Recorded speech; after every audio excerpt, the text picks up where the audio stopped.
Assalamu alaikum. So today we will be discussing about the motor functions of the stomach. Stomach has mainly three motor functions, and these are storage, mixing,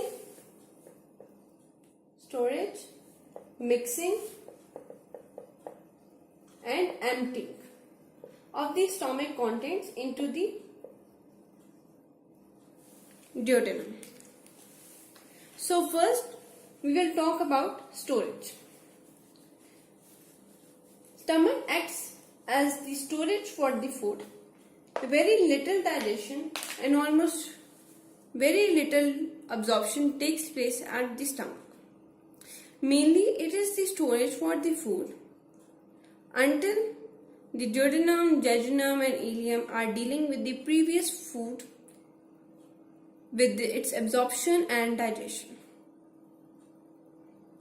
So, when the food enters the stomach, this is the bolus. When it enters the stomach,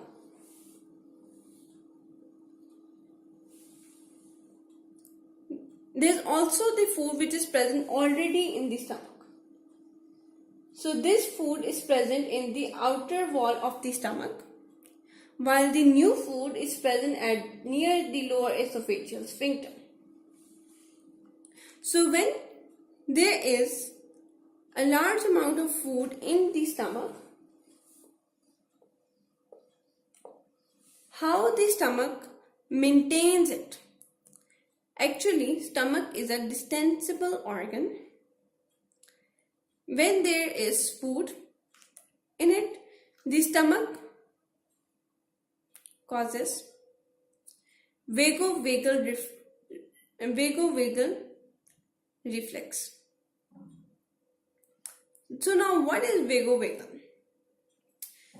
Over here there are sensory nerves. These are the receptors which sense the stretch in the stomach walls.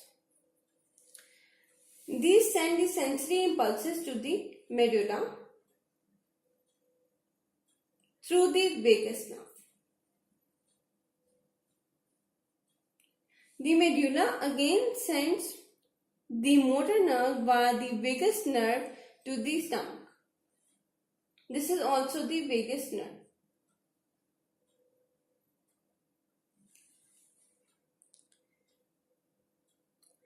So it acts on the stomach walls and reduces its tone, and the stomach is distended and it can accommodate a large amount of food within the physiological limits. The physiological limits are approximately 0.8 to 1.5 liter. Okay, so now we are done with the storage function of the stomach. Now we will come to the mixing functions of the stomach. Actually, in the stomach there are two types of waves: mixing waves and the peristaltic waves, or they can also be known as the mixing contractions and the peristaltic contractions. Mixing contractions are the contractions that are occurring in the stomach at the rate of 3 contractions per minute. At the rate of 3 contractions per minute, and it is moving from body to the antrum, pushing the food through the pyloric sphincter. Over here this is the pyloric sphincter, and again over here this is the duodenum. It pushes the food through the pyloric sphincter, but the pyloric sphincter is closed and it does not open. Still it manages some of the food, very little, this is approximately 3 ml of chyme, into the duodenum. But the most of the food is splashed back. This is known as retropulsion. This is known as this splashing back of the food is known as retropulsion. These mixing movements are very important as they mix the food with the gastric secretions thoroughly and also turn the food into chyme. And only the chyme then can go through the pyloric sphincter into the duodenum. Then the peristaltic contractions. Okay, in the mixing contraction, actually over here there are like this. Contractions are produced, and like over here there will be also the contractions, and this will move the food forward towards the antrum. Okay, then the peristaltic contractions. Peristaltic contractions are the strong contractions in the stomach. They are not very common. 80% of the time there are mixing contractions, and only 20% of the time there are peristaltic contractions.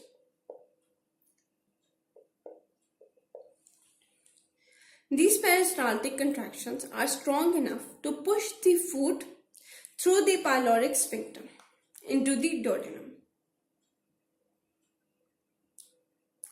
And it pushes large amount of food, a large amount of chyme into the duodenum. And these peristaltic contractions actually start from the mid of the stomach, mid of the body of the stomach towards the antrum. There are another type of contractions that take place due to the hormone motilin. This motilin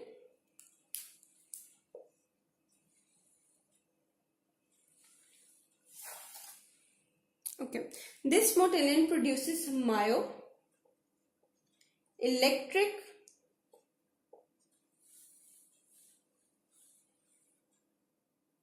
complex.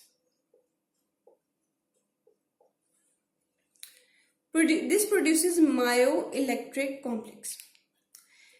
These are the strong contractions which are produced after the peristaltic contractions to push any of the food that is remaining in the body towards the antrum, in the body of the stomach towards the antrum. These are actually the clearance waves.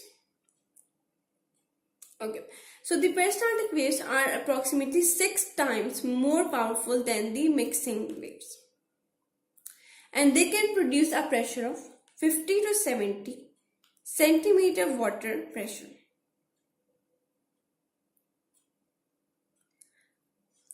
Now we will come to the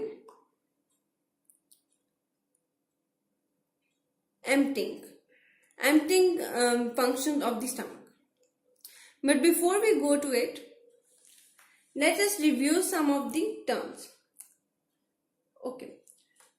Over here there was a term that is pyloric pump. The pyloric pump.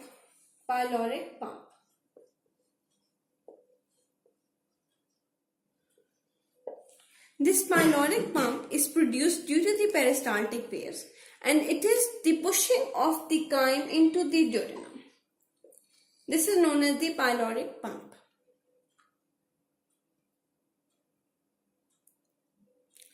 Now, there is a term hunger pangs and hunger contractions. So first we will see the hunger contractions. Hunger contractions are produced after 12 to 24 hours after the last meal. And hunger contractions are the strong tonic contraction of the stomach.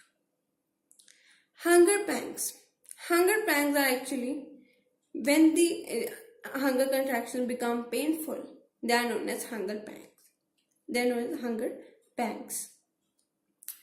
The hunger pangs are more common in young adults because they have the high tonicity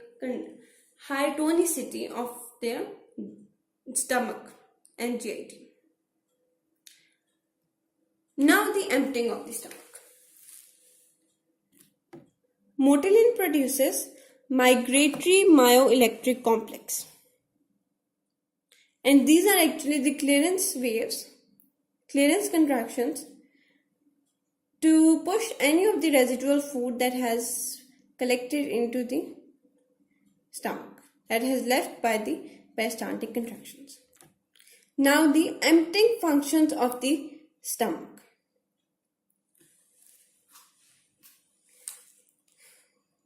So there are two types of factors that inhibit or that promote the gastric emptying. And these are gastric factors and duodenal factors. First, the gastric factors.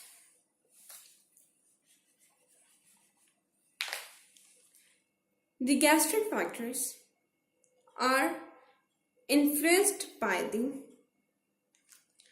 large amount of food in the stomach. When there is large amount of food in the stomach,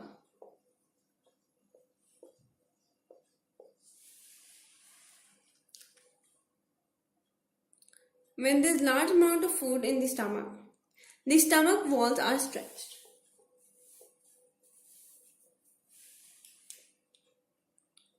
And vagal reflex will be generated.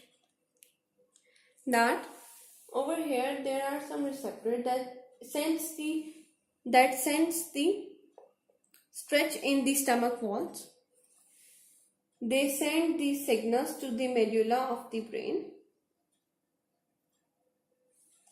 through the vagus nerve.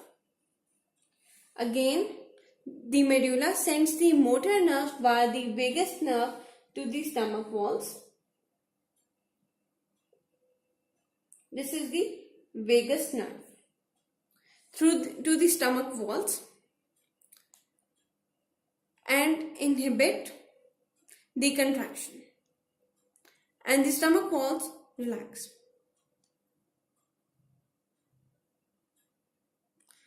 Also,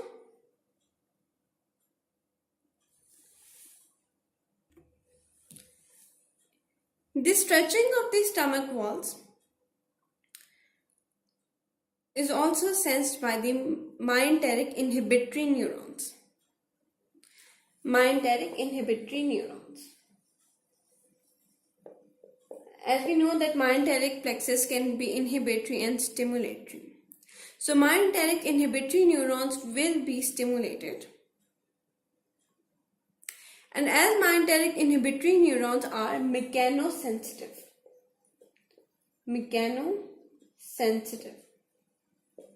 That is that they can sense the stretch in the stomach walls and they activate the myenteric inhibitory neurons. These myenteric inhibitory neurons will produce then VIP and nitric oxide. That will produce the relaxation of the pyloric sphincter and also the opening of the pyloric sphincter. Also, when the stomach walls are distended by large amount of food present in it, they stretch in the stomach walls, due to which calcium channels will be open and large amount of calcium will leak in. As large amount of calcium will leak in, there will be a strong contraction and food will be passed down the pyloric sphincter. Now another factor which is stimulating the gastric emptying is the gastrin enzyme. Gastrin enzyme also stimulates the release of HCl from the stomach glands, and it also causes increased motility and gastric emptying. Now the duodenal factors. The duodenal factors.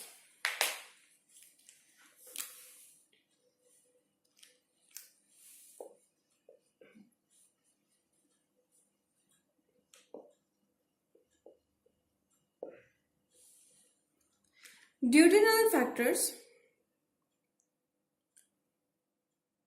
generates enterogastric reflex. They generate the enterogastric reflex. So what is this reflex? Actually, this reflex works through the three circuits: the short circuit, intermediate circuit, and the long circuit. The short circuit, actually mainly what the duodenal factors will do, they will inhibit the gastric emptying. So the short circuit will be acted, the duodenum will inhibit the gastric emptying through the enteric nervous system locally. So this will be the short circuit. And how will it do? It will stimulate the myenteric inhibitory neurons. As large amount of chyme is coming into the duodenum, myenteric inhibitory neurons are mechanosensitive, and they will sense the distension in the duodenum, and the myenteric inhibitory neurons will be activated. As they will be activated, they will produce VIP and nitric oxide that will inhibit the gastric emptying. Also, the enterogastric reflex works through the intermediate circuit is what? That the signals from the duodenum, okay, I'll just erase it over here. So this is the intermediate, no need to write it again. So the signals from the duodenum will go to the prevertebral chain. So around the spinal cord there are actually the prevertebral chain, sympathetic prevertebral chain. So they will enter the prevertebral chain, and over there through the inhibitory sympathetic nerve fibers will go to the stomach and will inhibit the gastric emptying. Also, enterogastric reflex works through the long circuit. Long circuit occurs when the receptors in the duodenum send signals to the brainstem. So now it will go to the brainstem, that is the medulla, and the medulla will send through the vagus nerve and inhibit vagus nerve. Through the vagus nerve and inhibit the normal excitatory signals to the stomach. So this long circuit is also known as vagovagal reflex. As the duodenum also sends its signals to the medulla of the brain through the vagus nerve, and again the medulla sends signals through the vagus nerve to the stomach to inhibit the gastric emptying. Now what factors cause the enterogastric reflex? Actually,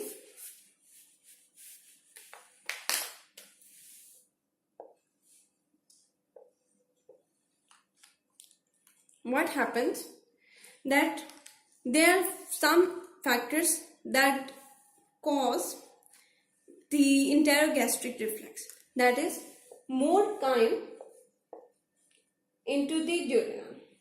As we discussed before, more chyme will cause distension in the stomach, duodenum, and that will cause the myenteric inhibitory neurons to get activated, and they will produce VIP and nitric oxide to act on the stomach and stop the gastric emptying. The next is acidity. Acidity of chyme. If large amount of acidic chyme is present, is sent from the stomach into the duodenum, and it is very acidic, so it will take some time to digest and absorb, as it will first be neutralized by the pancreatic secretions. Then the osmolality of the chyme. The chyme, it is very important of the chyme to be of isotonic, as if it will not be isotonic, for example, if it will be hypertonic drink is present into the duodenum, hypertonic. We know that hypertonic will absorb all the most of the water from the mucus, and it can lead to hypovolemia, that is less amount of fluid in the body, hypovolemia.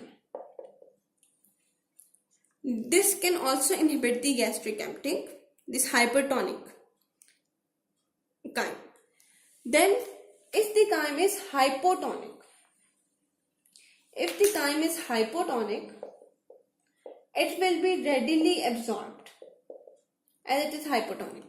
It will be readily absorbed and can cause electrolyte imbalance. This can cause electrolyte imbalance. So it is very necessary and it is very important for the chyme to be isotonic, and if it is hypertonic or hypotonic, then it will inhibit the gastric emptying, so that the duodenum first deal with the hypertonic or hypotonic chyme, so that it cannot cause further complications. Then we have the fat. If a person has taken a lot of fatty meal, fats, if a person has taken a lot of fatty meal,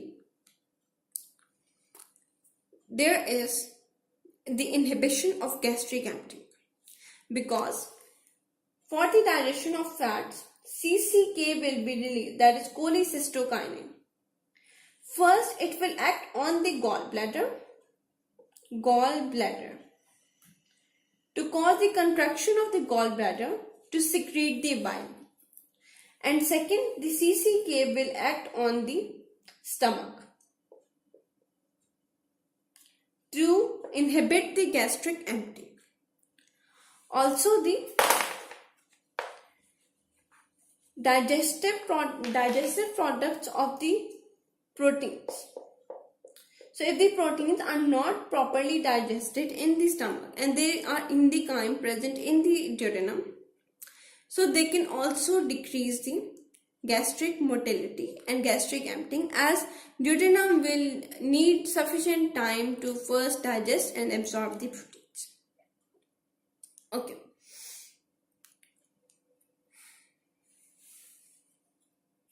Also, if there is presence of any irritation in the duodenal mucosa, this will also decrease the gastric emptying.